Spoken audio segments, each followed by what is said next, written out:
गुंजन भैया का भइल रे? तू जेकरा से प्यार करेला ऊ केहू और से शादी करत हिया। नहीं, असंभव। काहे की पूजा हमार बाड़ी हमार ही रही। अगर ओकर शादी होई तो हमरा से, केहू और से ना। अगर विश्वास नहीं खे तो खुदे जाके अपना अखिया से देख लो।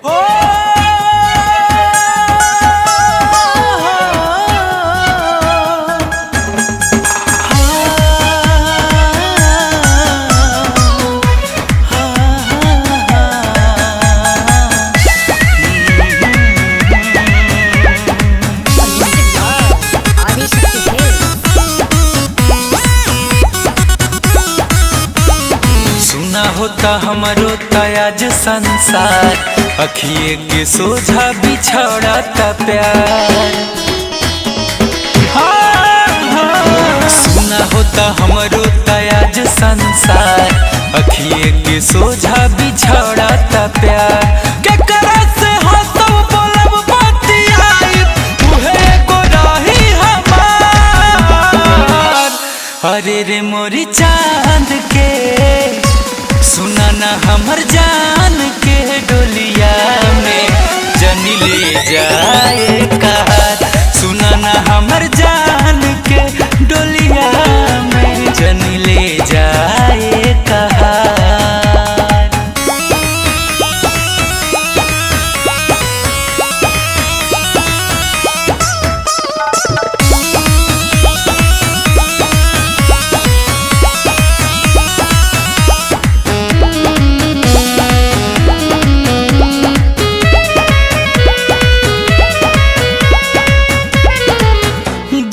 नइखे उनकर रही हम हिया भागा, कवने करान हमके दे ताड़ी दागा।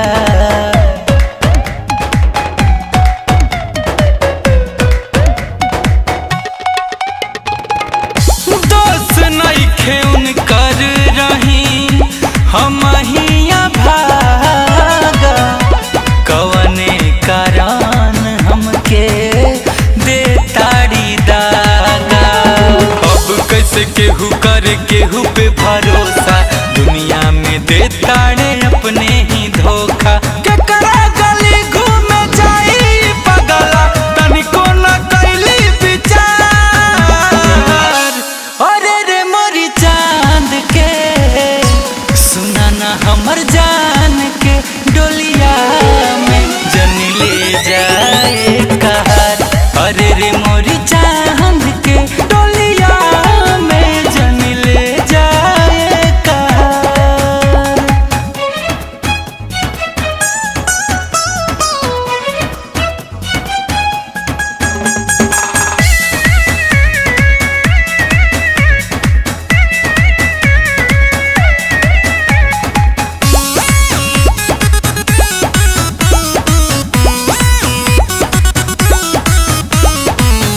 सिगरेट से जार हाथ पर लिखनी उनका नाम के, कैसे बैठल बाड़ी उ डोली में घूंघट तान के।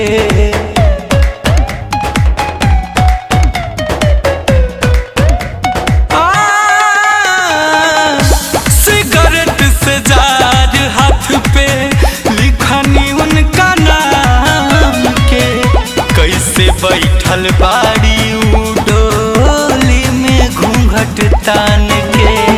आखिरी भर उनके निरेख ले बेदा, मोरी जान के सूरतिया तू देख ले बेदा। गुंजन खिलस के हंसत खेले जिंदगी, जहाँ ताड़ू के बेकार। अरे रे मोरी जान के सुना ना मोरी चांद के डोलिया में ले जा जन कहार। अरे रे मोरी जान के डोलिया में जन ले जाए कहार। अरे रे मोरी जान के डोलिया में ले जा जन कहार। अरे रे मोरी जान के डोलिया में।